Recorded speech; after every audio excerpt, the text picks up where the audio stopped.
Welcome back, ladies and gentlemen, to Moesia, which is the region of the Roman Empire that the next person that we are going to be looking at, Flavius Aetius, was born. Now, Moesia is this region right here, south of the Danube, and he was from Moesia Inferior, which is this region, so probably somewhere around Marcianopolis. But before we go more into that, we are going to be doing some empire management, since in the last episode we were doing mostly battles. I am, of course, Marcus Aurelius, and this is Total War Attila, the Eastern Roman Empire, and history. So, as was seen in the last episode, we had a rebellion in Macedonia. We were able to defeat the rebels, but it led to some destruction. We're going to repair Corinth. However, we need to overall just improve the situation in this area. Right now, public order is improving because of the fact that we defeated the rebels, I'm pretty certain. Military crackdown, yes. So, that is what it is. We also do have a governor here and an edict, which is influencing Greek Christianity, which is actually doing really well. It doesn't appear to be growing, however. Latin Christianity is. I wonder if I almost want to change this edict to one that deals with public order. It's just a weird edict for Macedonia.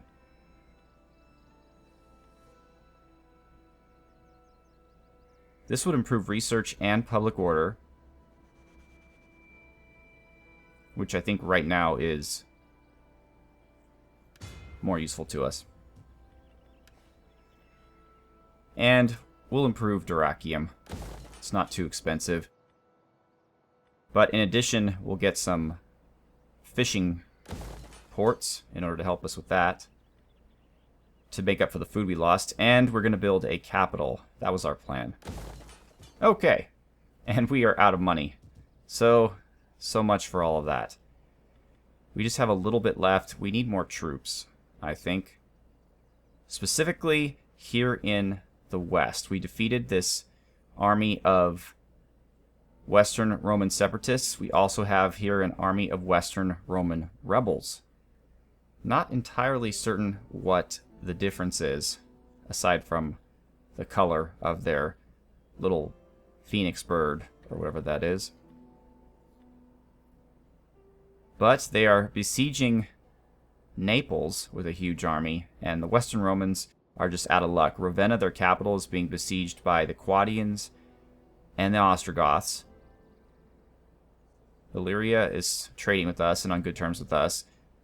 The former capital of Mediolanum, or Milan, is under the control of the separatists, as is Genoa.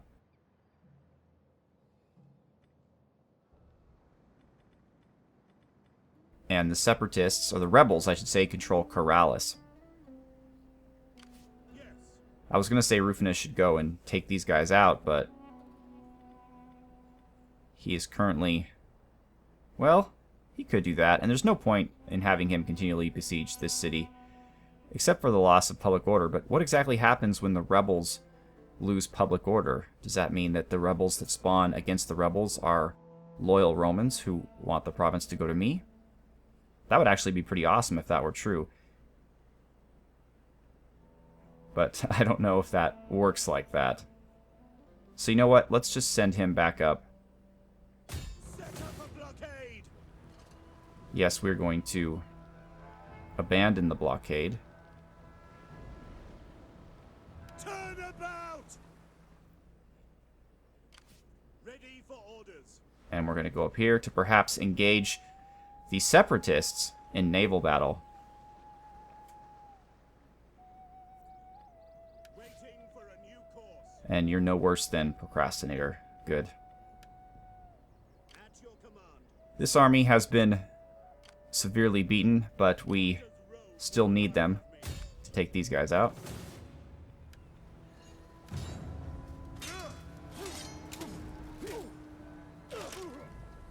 Man, you'd think that the public order in our empire would be amazing, considering we've killed so many rebels. And I'm going to try something. It was suggested to me that if you execute rebels, that everyone who hates rebels, which is everyone, will like you more. Your next command? So I'm going to try that. And this guy I don't really care about. He's just a random general, so if he gets a negative trait like big jerk face or something, that's not a big problem for me. And of course, the first tradition I always go with is 1/2 integrity and 1/2 replenishment.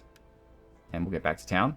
Call this a garrison. And in addition to replenishment, we are going to hire Soldiering. 2 new units of spearmen. Alright, so Ajax is pretty happy. Let's use whatever money we have left to repair it. Okay.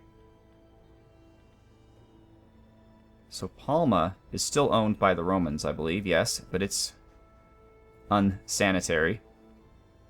Corrales is actually happy. They have 100% wall strength, so my blockade really didn't do much against them. And their army is... Actually, it's pretty good. So we're going to have to figure something out here. What's currently protecting Syracuse? Not much.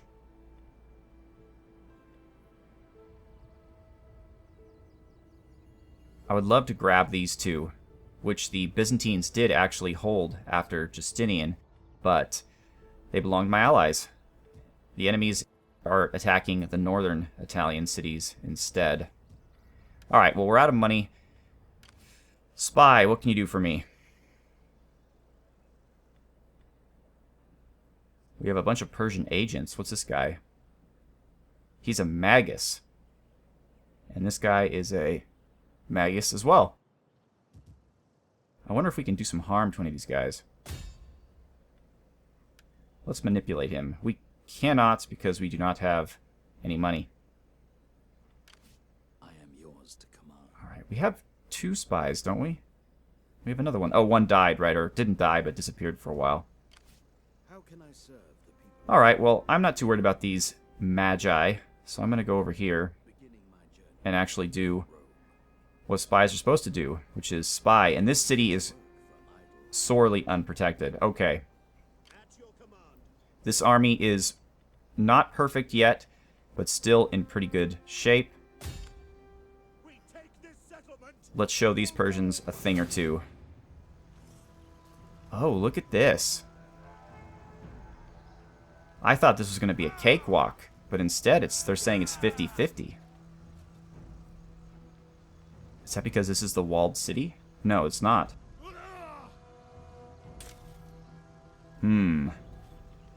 This brings up some questions. I hate attacking cities on the map, but I know I'll do better than the auto-resolve.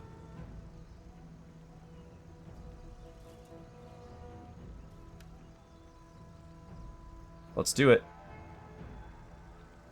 So, Flavius Aetius, and by this point in the series you should be okay with everyone in the world being named Flavius, is one of the most important figures of the Roman world in this period.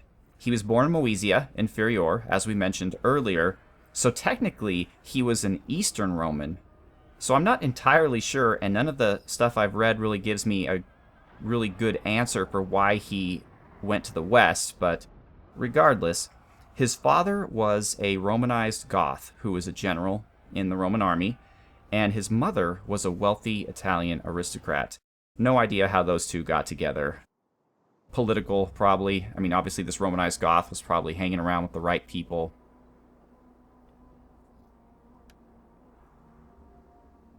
Okay. So there's a garrison army, but that's not who we're fighting. We're fighting the main army. That's so strange. Alright, so we have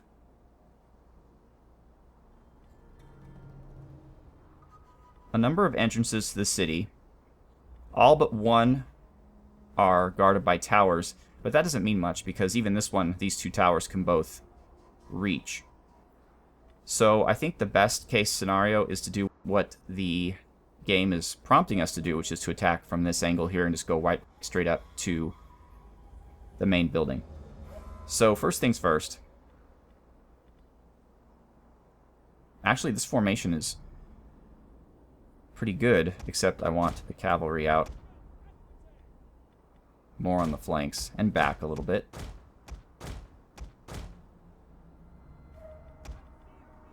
Actually, we'll move everyone back.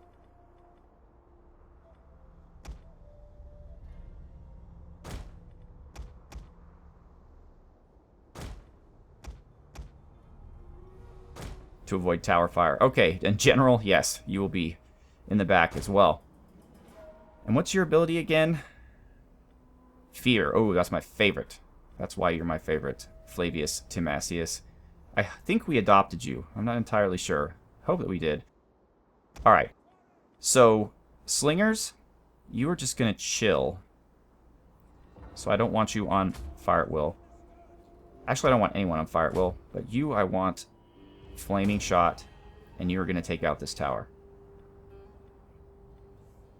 Alright, sounds like a plan. Let's do it. So let's flaming shot the tower. And let's go into loose spacing. And we'll load up your precision shot. Alright, slingers, I want you also loose. I want you also precision. And why don't you take out the bowman.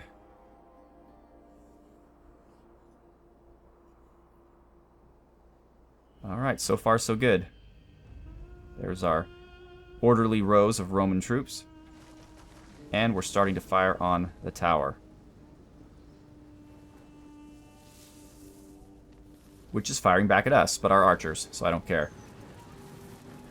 So Aetius started his imperial service as a young boy in the Protectoris Domestici, who we see in this game as a fighting unit.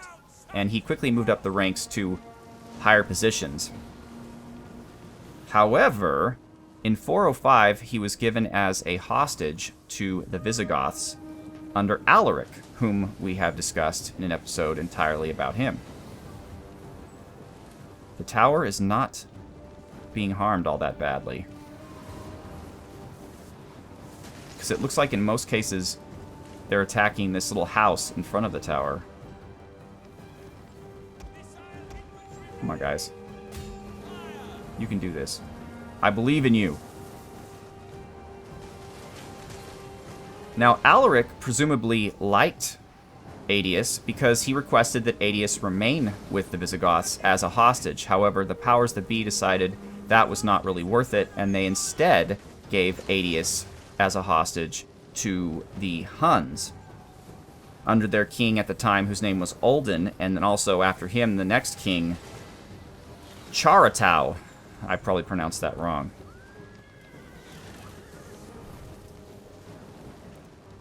Watchtower's down at 10%. We've routed those archers. Oh shoot, let's take care of those archers. What's going on here? No. You're not on skirmish mode. Why are you running away? Attack the tower, please.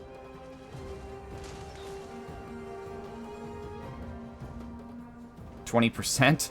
Oh boy, this might take a bit longer. Let's take a look at the Persian forces arrayed against us. Of course, we have our bowmen, who we've seen. We have some mercenary cavalry. Some of their basic spearmen. More basic spearmen. Light cavalry. Light bow infantry.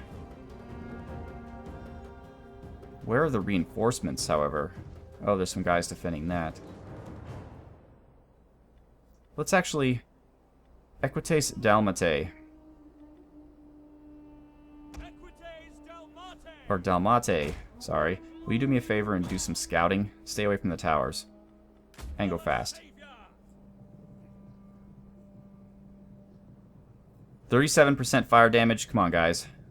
And why, Funditoris, are you charging the enemy? I would not, under any circumstances, call that correct behavior.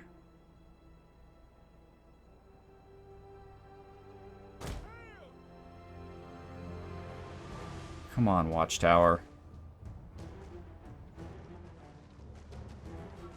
So it is implied by the authors J.B. Bury and Edward Gibbon, who are two authors that I am not using directly as sources for this series, but you should probably be familiar with them nonetheless. And it is implied by them that being raised by more warlike peoples, such as the Huns and the Visigoths, contributed to Aetius being more of a fighter with more vigor and martial spirit than contemporary Roman generals, which may have played a role in his life, which I will obviously go into more. Alright, we're at 70% fire damage. You'd think the damn thing would catch on fire by now.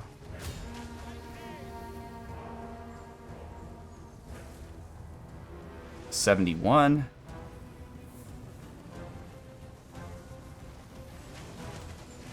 Maybe with the elite archers, it would go down quicker. Although I think the only difference is the elite archers have more armor.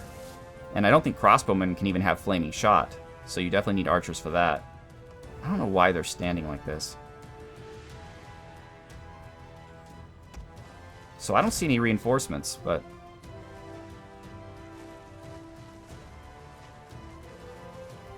%84. We're almost there.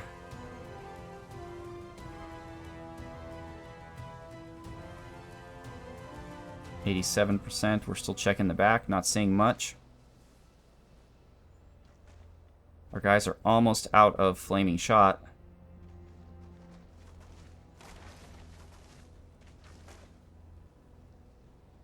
The enemy refuses to admit defeat. Their unit has rallied. I'm not concerned. Just keep firing on them. These towers are amazing fortifications. They withstand a lot of punishment. Except for my towers, which tend to fall in 5 seconds. Alright, it's down. Or... Okay, so it's 100% fire damage, which means that actual damage is... Oh, we only have 2 guys left with arrows. Alright, who are we going to go with? Take out the Persian-mounted bowmen, please. And you guys take them out. Our Fundatores took some pretty bad casualties, but our archers are okay. So that's okay. Enemy tower is no more than wreckage now. Alright. I'm not seeing anything. Let's go this way. Alright, Fundatores are both out of ammo. Actually, all my ranged troops go over there.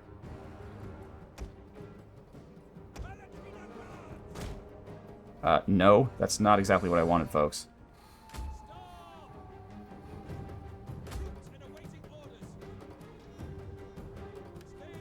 Okay. Stay in formation.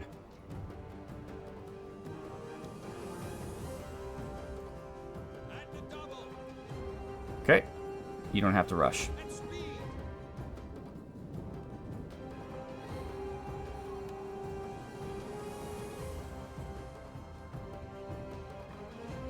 So the most important thing about Aetius being raised as a hostage of the Visigoths, and more importantly the Huns, was that it allowed him the time to really get to know them, to understand how they think, and to build relationships within the highest echelons of Hun society.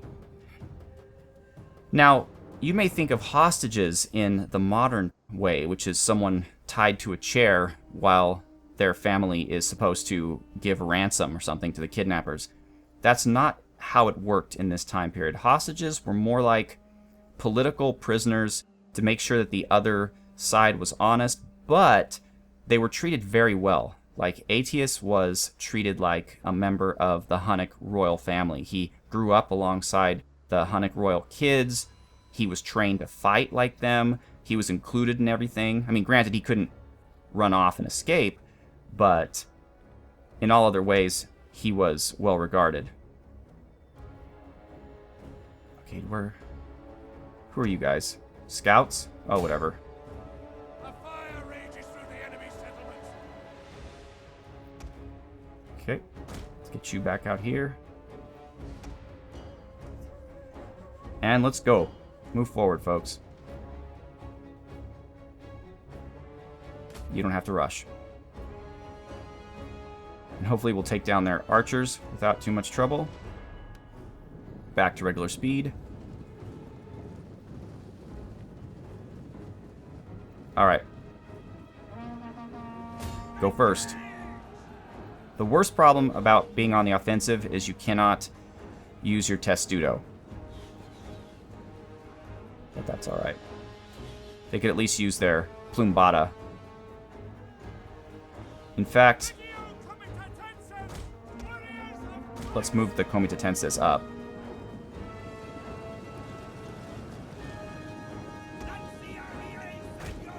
Spearmen, get involved.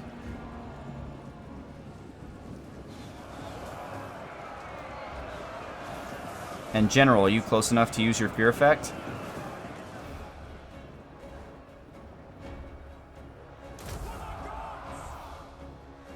Are you?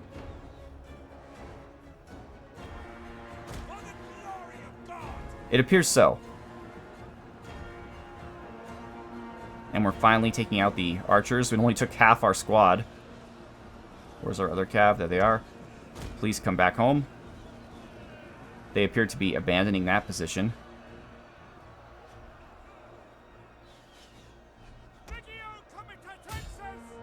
Get involved, please. Okay. Enemy units have been rallied.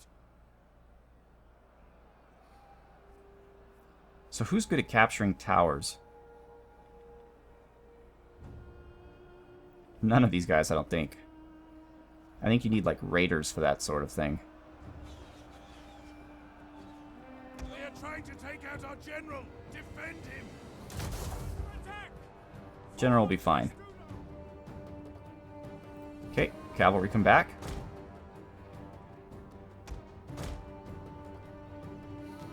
What do they have here? They just have some very light melee cavalry. The problem is my cavalry are terrible at taking towers. So even if I were to take him out, they'd take so much fire. Let's actually, no, let's move these two over here. And we'll back them up with some heavy cavalry. Okay. That'll just give us some tactical options.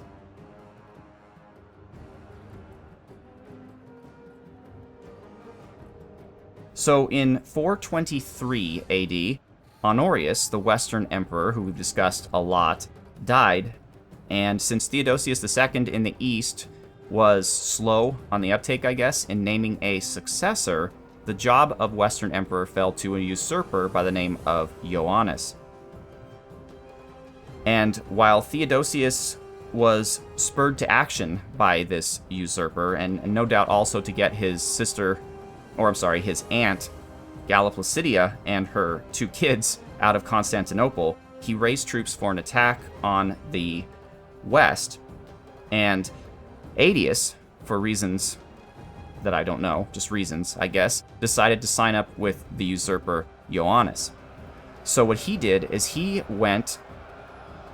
At this point, he had already returned from his ransom with the Huns, or not ransom, but hostage situation with the Huns, and he went back to the Huns, basically, to raise an army to help Ioannis against the Eastern Roman force. He was a bit slow, however, and by the time he arrived with his Huns in tow, the Eastern Romans were already victorious, Valentinian was the Western Emperor, Ioannis was dead, and Galla Placidia was in charge. So, because of his strength, and the strength of his troops, he negotiated a situation whereby he sent the Huns home, but at the same time, he was made the Magister Militum of Gaul, so the strongest Roman military officer in Gaul. Alright, let's take these Persian scouts out, please.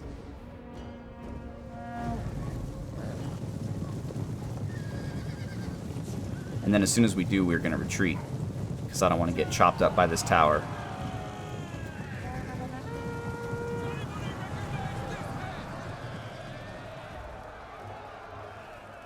Is anybody gonna fight?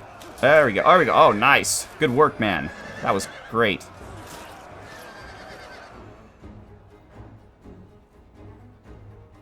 Okay. Let's send in these guys. And send these guys out of here. And infantry. Excellent. Infantry, go in there. Hurry. Actually, don't go in there, cavalry. They have spearmen on the way. Actually, the spearmen have decided... Oh, no. I thought they were going to retreat, but they haven't. Okay, so we're still winning the battle in this corner.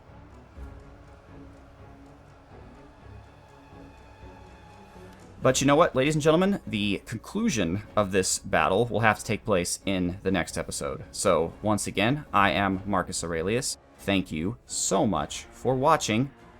Please have a good one.